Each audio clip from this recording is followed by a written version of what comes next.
Boa noite a todos, sejam todos bem-vindos à Unidade Curricular de Direitos Humanos e Cidadania.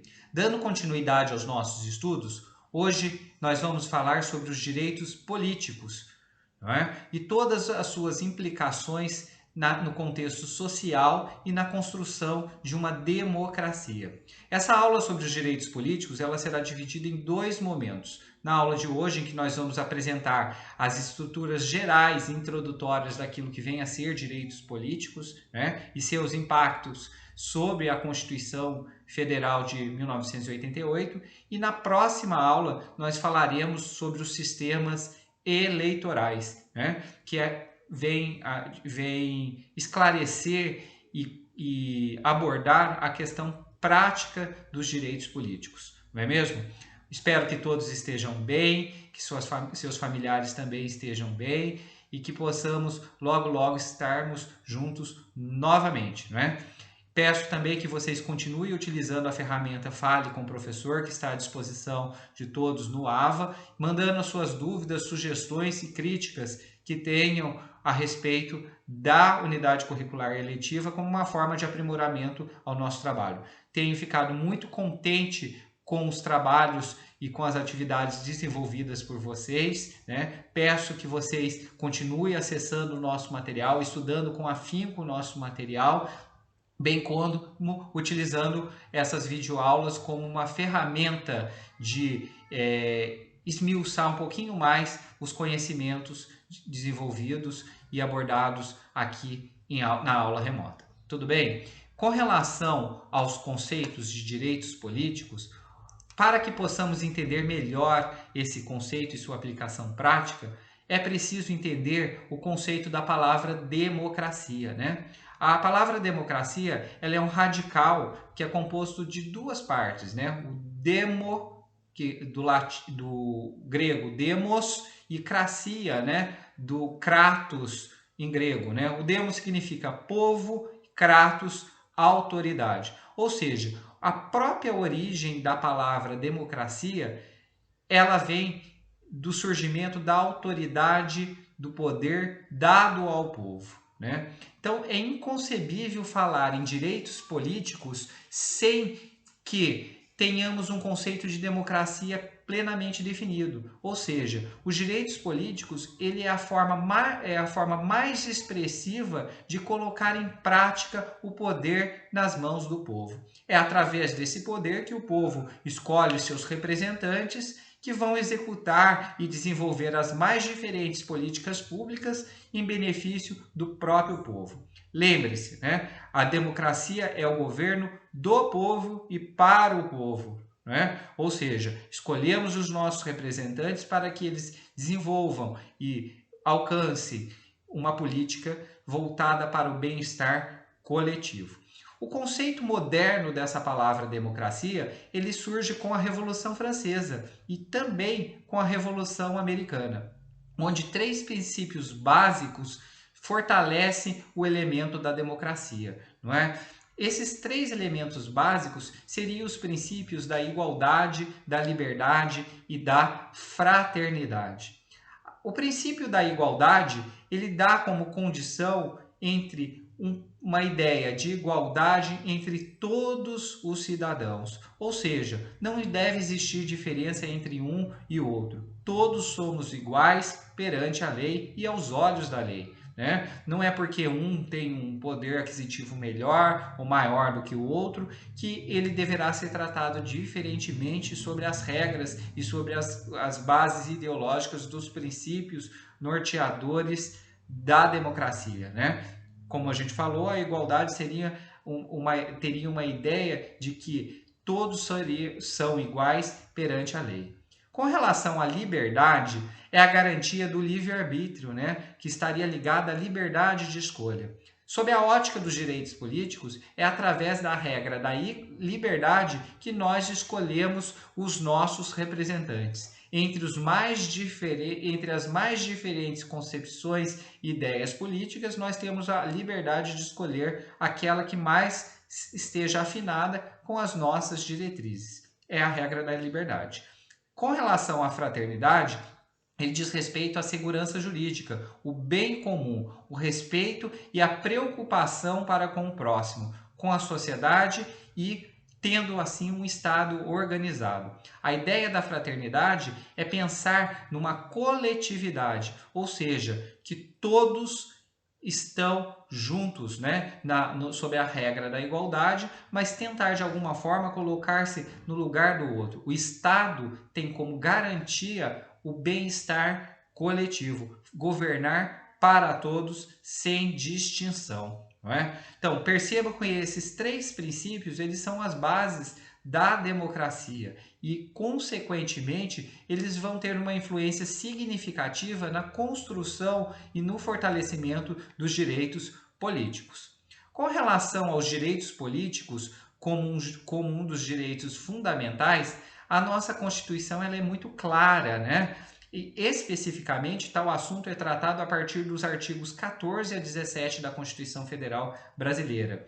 E os direitos políticos, eles têm como ideia o direito de participação popular no poder do Estado, em que resguardam a vontade manifestada individualmente por cada eleitor. Ou seja, através das regras dos direitos políticos, nós escolhemos os nossos representantes. Né? Pode existir, por exemplo, vários representantes. E o que vai diferenciar na escolha de um ou de outro? A vontade soberana da grande maioria. Isso já foi pauta de muita discussão por conta da questão da representatividade, né? E as suas repercussões que isso tem, principalmente nas campanhas políticas, que será objeto de estudo da próxima aula, ok? Com relação a esses direitos políticos, existe uma diferença entre direitos políticos e direitos fundamentais. Embora todas as pessoas tenham direito ao acesso ao exercício dos direitos políticos, a nossa Constituição ela coloca a necessidade e a obrigatoriedade do preenchimento de alguns requisitos para a plena fruição dos direitos políticos. Ou seja, eu posso, de alguma forma, exercer os meus direitos políticos. No entanto, eu preciso preencher alguns requisitos que a legislação me impõe. E essa é a ideia, não é? Que sejam preenchidos algumas dessas características para que eu possa exercer na minha plenitude esses meus direitos políticos. Então, vamos deixar bem claro aqui uma determinada circunstância. Os direitos políticos, eles são direitos fundamentais garantidos na Constituição Federal, mas que, para o seu exercício, eu preciso preencher alguns requisitos que a própria Constituição coloca. Não é? Uma questão muito que se torna polêmica e discutida é a questão do voto do analfabeto. Né? O analfabeto ele tem os direitos políticos na sua plenitude? Qual seria a resposta? A resposta é depende. Né? O analfabeto ele pode escolher os seus representantes, porém ele não pode ser escolhido, porque uma das características para que eu seja escolhido, que nós vamos ver nessa aula e também parte na outra aula, que eu seja alfabetizado. Então, percebam que na questão aplicada ao analfabeto, os direitos políticos eles não são plenos, eles são parciais, no qual ele pode escolher os seus representantes, mas ele não pode ser escolhido. Aqui surge uma outra discussão no que diz respeito à questão do analfabetismo funcional, né? Ou aquelas pessoas que do ponto de vista pedagógico a gente denomina que não são letradas, que estaria ligada à capacidade da interpretação. Como que eu posso eu sou alfabetizado, eu sei escrever o meu nome, mas eu não tenho uma capacidade de letramento, de interpretar. E aí como que fica essa situação, né? Como que eu vou representar alguém se eu não tenho a capacidade, por exemplo, de interpretar elementos que a legislação coloca a todo e qualquer político? Basta observar as discussões que temos a respeito de orçamento, de finanças, de constitucionalidade, de inconstitucionalidade de determinadas leis, que exige aí uma capacidade interpretativa muito grande dos representantes escolhidos pelo povo, ok? Isso é uma discussão que nós vamos colocar em voga na próxima aula e também em parte dessa aula, ok? Gente, caso alguém tenha alguma dúvida, mais uma vez eu peço que utilize a ferramenta Fale com o Professor, tá bem? Que está lá à disposição dos alunos no ambiente virtual de aprendizagem no nosso AVA. Bom, com relação ao sistema eleitoral brasileiro, a Constituição ela coloca que nada mais é do que um conjunto de regras e procedimentos pelo qual se exerce a democracia. Ou seja, todas as regras no que diz respeito à escolha dos nossos representantes, bem como na nossa escolha, caso desejamos participar de algum processo eleitoral, elas estão expressas na Constituição Federal. E para isso, essas regras elas definem toda a parte desse procedimento, que é uma ferramenta fundamental para o exercício da democracia. Outro elemento que precisa ficar bem claro no que diz respeito ao sistema eleitoral é que ele é o meio pelo qual os institutos democráticos são utilizados e aperfeiçoados. Não existe, gente, um sistema eleitoral totalmente perfeito. Mesmo porque as evoluções sociais, elas permitem que o sistema eleitoral ele possa passar por um constante aprimoramento. Mas a ideia é que o sistema eleitoral sempre se aprimore com o avançar das tecnologias e com o avançar da sociedade. Basta ver o próprio sistema eleitoral brasileiro, né? Em que a votação saiu de um sistema que era feito totalmente no papel, não é? Em que a contagem dos votos ela era manual e passou por um sistema eleitoral eletrônico, na qual, em poucas horas após o pleito eleitoral, eu já identifico quem seriam os governantes, não é? Isso é um avanço muito grande e o Brasil, nesse sentido, ele serve de inspiração para vários países. Embora algumas pessoas elas digam que isso daria margem a uma fraude, a teorias de conspiração contra as questões eleitorais, é bem verdade que até hoje nada ficou comprovado e nada derrubou a ideia do aperfeiçoamento e da validade do sistema eleitoral brasileiro utilizando a tecnologia, né? O Brasil tem servido aí de inspiração para muitos outros países em que o sistema ainda ele é manual, né? Em que são contados os votos de forma individualizada, ok? Por isso, é uma garantia de que o sistema eleitoral ele pode sempre ser aperfeiçoado. Outro elemento no que diz respeito ao sistema eleitoral é que ele constitui no regramento necessário para a garantia da democracia, quando do trato da representação do Estado por meio da escolha dos cargos eletivos que são estabelecidos constitucionalmente. O que isso significa, gente? Que o sistema eleitoral brasileiro ele permite a escolha dos nossos representantes nos poderes executivo e legislativo. No executivo, no âmbito federal, estadual e municipal, ou seja, na escolha do presidente da República, dos governadores de estado e também dos prefeitos municipais, e também nos sistemas do legislativo, que permite a escolha dos membros do Congresso Nacional, senadores e deputados federais, no âmbito dos estados, dos deputados estaduais e no âmbito dos municípios na escolha dos vereadores, né? Lembrando que no âmbito estadual nós escolhemos os governadores do Distrito Federal e também os deputados distritais, que seriam os integrantes do Poder Legislativo no âmbito do Poder Legislativo Distrital, ok? Então, essas são as regras iniciais com relação ao sistema eleitoral. Com relação e quais seriam os critérios para oferir um sistema eleitoral democrático? Então, o que é preciso encontrar e estar disponível para que o sistema eleitoral seja eficazmente democrático?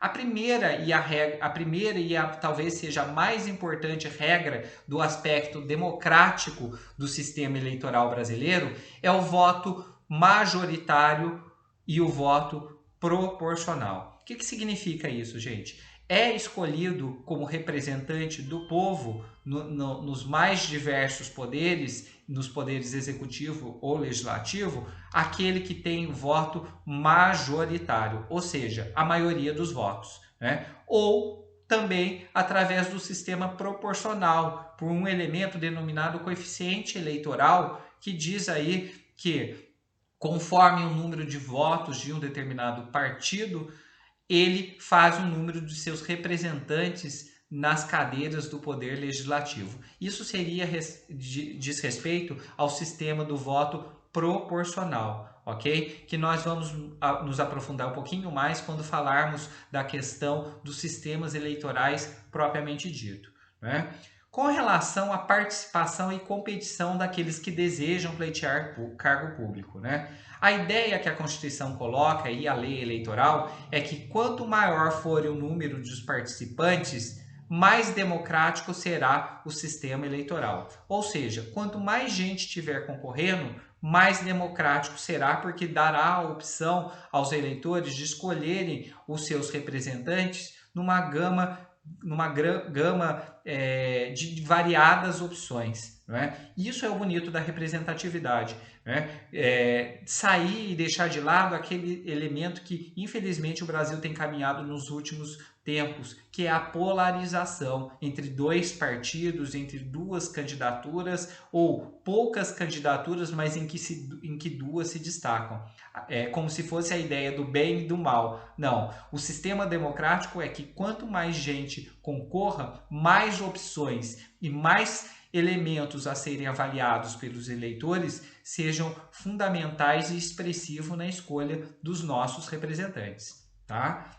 Isso é fundamental nas ideias em que são abordadas a questão da participação e da competição dos eleitores, ok? Espero que, caso tenha alguma dúvida, alguma sugestão, vocês utilizem a ferramenta Fale com o Professor para que possamos tirar as nossas dúvidas. Dando continuidade, nós vamos falar agora do elemento que envolve a questão da eleição, como que deve ser a eleição. Primeiro, a eleição ela deve ser pautada na liberdade e na competitividade. O que seria essa liberdade e essa competitividade? O eleitor ele tem a possibilidade de escolher livremente os seus representantes.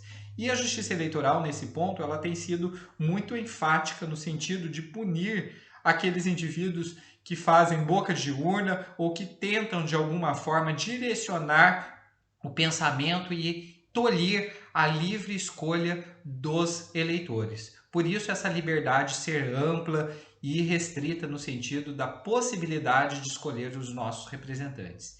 E ela é baseada também na competitividade, né? O que é isso, né?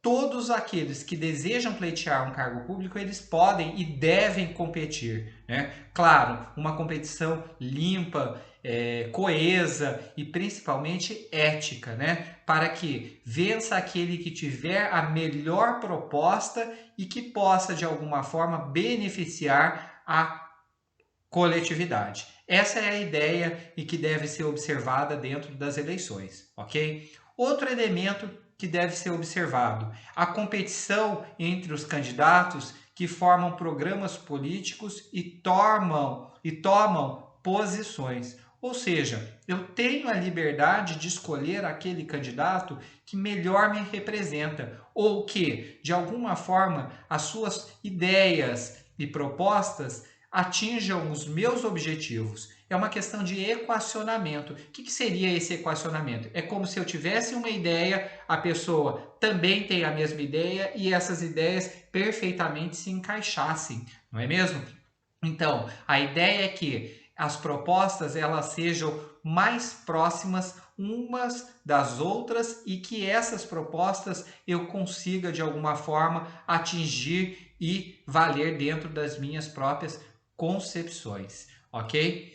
Outro elemento que deve ser observado no processo eleitoral é a questão da igualdade de oportunidade das candidaturas. Ou seja, todos aqueles que desejam participar de um processo eleitoral e que preenchem os requisitos que a Constituição Federal ela estabelece, têm a oportunidade igualitária de apresentar as suas candidaturas. A bem verdade, quando formos abordar na próxima aula os sistemas eleitorais, vocês vão ver que uma das obrigações é que a pessoa esteja afiliada a algum partido político, não é? E os partidos políticos, evidentemente, eles têm ideias e procuram afiliar os seus pretensos candidatos àqueles que encontram ideias e que se aproxime das ideias e ideologias propostas pelos partidos políticos, não é? Então, isso precisa também ser bem observado na diretriz daqueles que pretendem concorrer a cargos públicos.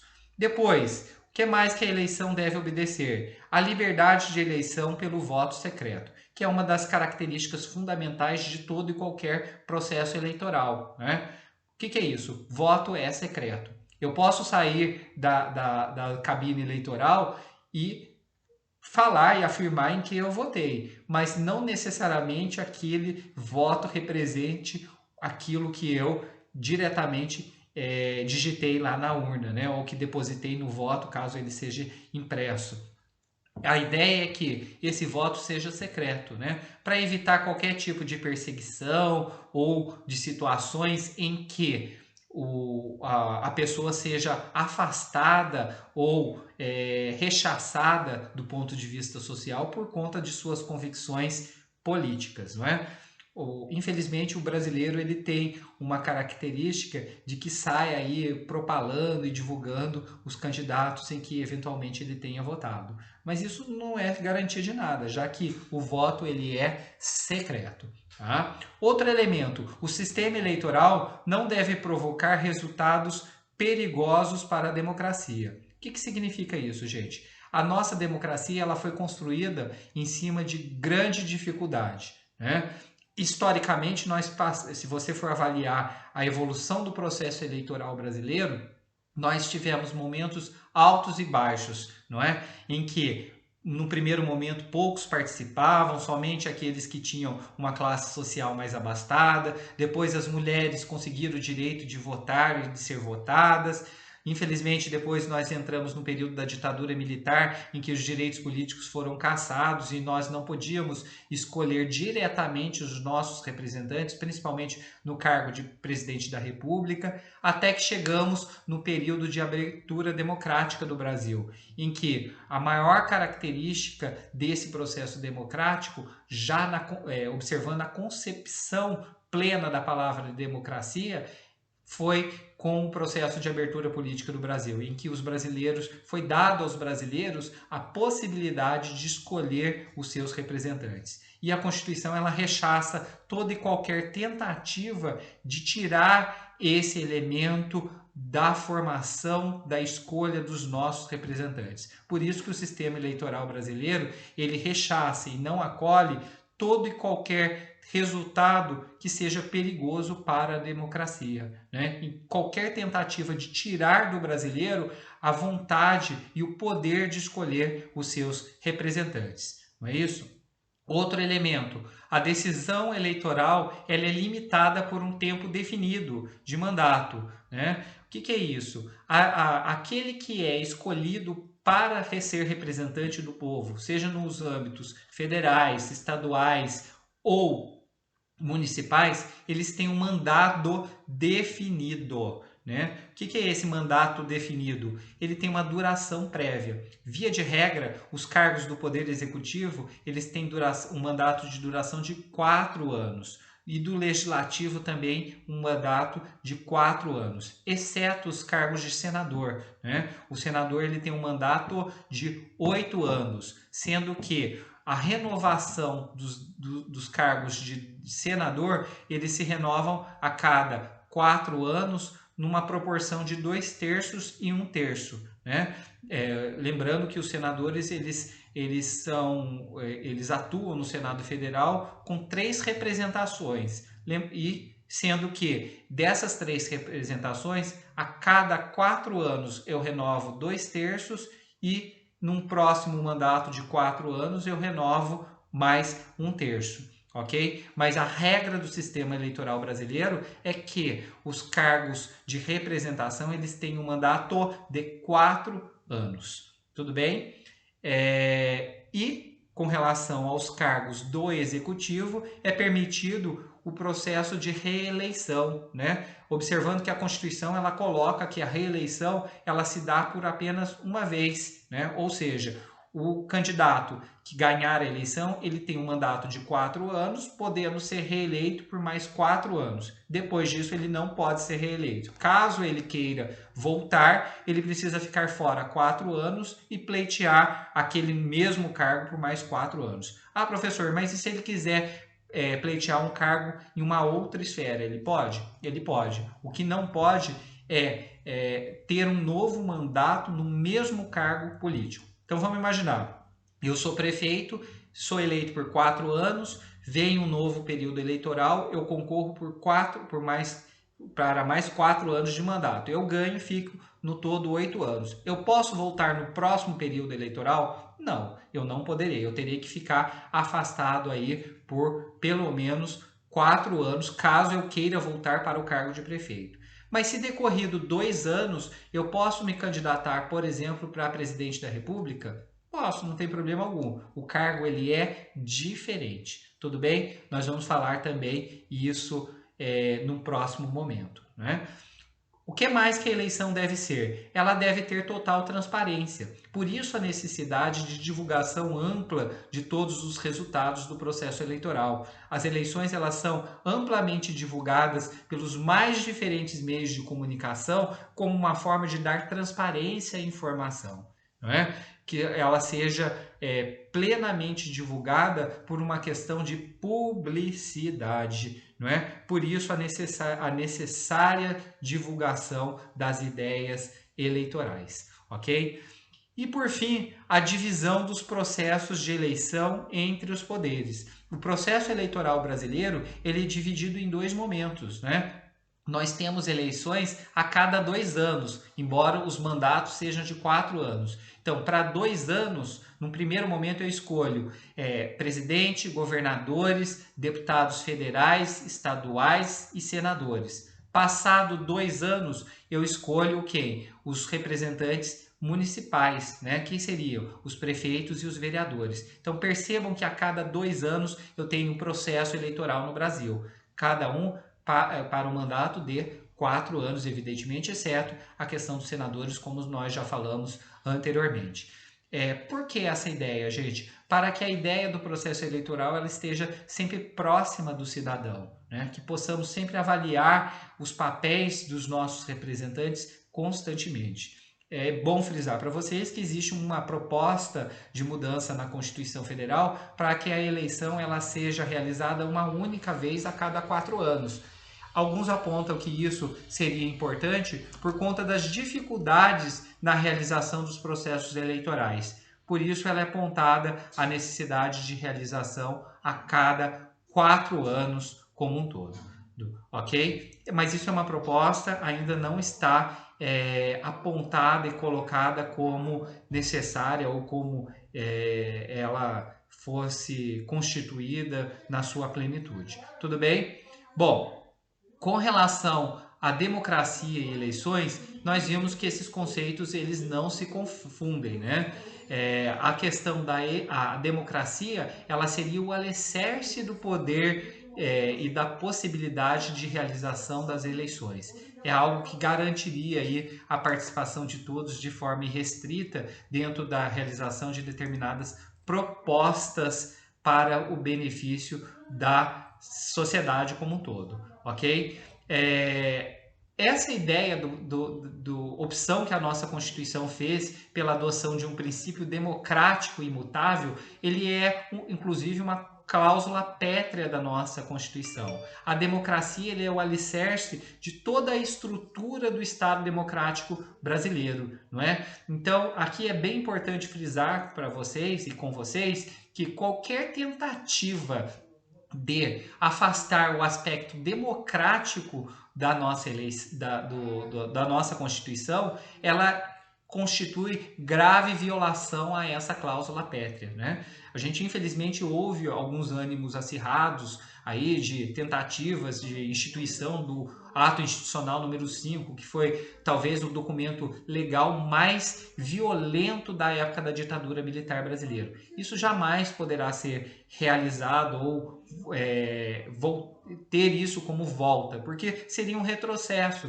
já que a nossa Constituição ela proíbe qualquer ato atentatório ao aspecto democrático. Um exemplo que nós podemos citar para vocês é, por exemplo, a questão da tentativa de fechamento do Supremo Tribunal Federal ou do Poder Judiciário ou até mesmo do Poder Legislativo, né? Como aconteceu na época do ato institucional número 5, em que houve uma grande violação a estes direitos básicos constitucionais, não é? E a Constituição Federal de 1988, ela colocou como elemento de cláusula pétrea qualquer ato atentatório à democracia no nosso país, ok?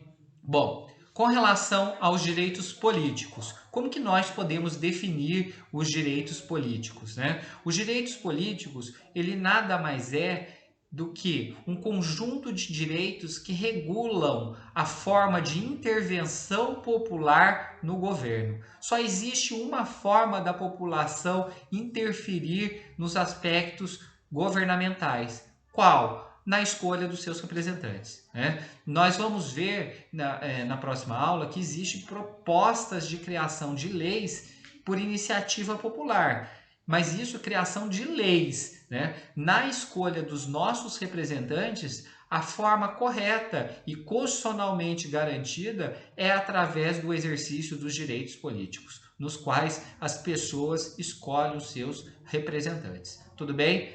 Essa ideia dos direitos políticos, ela está emanada na nossa Constituição Federal com uma frase que ficou emblemática, né? Em que diz assim: todo poder emana do povo, que o exerce por meio de representantes eleitos ou diretamente nos termos da Constituição Federal, né? Desta Constituição, é assim que vem tratado na Constituição Federal. Então, quem escolhe os representantes? É o povo. Nada mais diferente, nada mais melhor do que o povo escolher os seus próprios representantes. Por isso, uma garantia colocada à disposição de toda e qualquer pessoa através da Carta Constitucional, ok? Eu espero que todos estejam entendendo. Caso, repito mais uma vez, tenha alguma dúvida, utilize a ferramenta Fale com o Professor. Eu terei a imensa satisfação de dirimir eventuais dúvidas que vocês tenham. Tudo bem, queridos alunos? Espero que todos estejam entendendo. Com relação aos direitos políticos, nós vamos encontrar duas situações dos direitos políticos para o exercício dos direitos políticos, aqueles direitos que nós consideramos ativos e aqueles direitos que nós consideramos como passivos. E é isso que nós vamos ver a partir de agora. Bom, dando continuidade com relação aos direitos políticos, né? Nós vamos encontrar que, vamos verificar que os direitos políticos eles podem ser exercidos ativamente ou passivamente. O que seria o exercício dos direitos políticos de forma ativa? É a possibilidade que nós temos de escolher os nossos representantes, né? E a nossa Constituição, como nós falamos, a partir do artigo 14, ela coloca algumas regras para a escolha dos nossos representantes. Ou seja, quais as características que aquele que tem a obrigação de escolher, de ser eleitor, precisa possuir ou ter para desempenhar essa possibilidade de exercer seus direitos políticos. Primeira regra, gente, os direitos políticos, eles são exercidos de forma obrigatória para os maiores de 18 anos e menores de 70 anos. Ou seja, é obrigatório o voto no Brasil a partir dos 18 anos até os 70 anos. Ele pode ser exercido de forma facultativa para todos aqueles que têm entre 16 e 18 anos, os maiores de 70 anos e também os analfabetos. Então, quem é analfabeto, por exemplo, deve votar ou ele pode votar? Ele pode votar, já que no caso do analfabeto, o voto ele é facultativo, ok? Eu tenho 16 anos, eu posso votar? Você pode votar, você não é obrigado a votar. Você pode ir lá tirar o título de eleitor e votar. Eu tenho 15 anos, eu posso votar? Não, o voto ele é facultativo a partir dos 16 anos e obrigatório a partir dos 18 anos. Eu tenho 85 anos, eu posso votar? Você pode. Por quê? Porque o voto ele é facultativo acima dos 70 anos. Então, essa regrazinha precisa ficar bem claro com relação ao exercício desse direito político, né? E quem que não pode votar? Os estrangeiros e aqueles que são denominados de conscritos, né? O que são os conscritos? Todo mundo sabe que a partir dos 18 anos, o homem ele precisa servir, né? Prestar o serviço militar. Ou seja, todo aquele indivíduo que já está prestando serviço militar obrigatório, ele é considerado como conscrito. Logo, ele não pode votar. Tudo bem? E também os estrangeiros. Os estrangeiros, eles também não podem votar no Brasil, tá?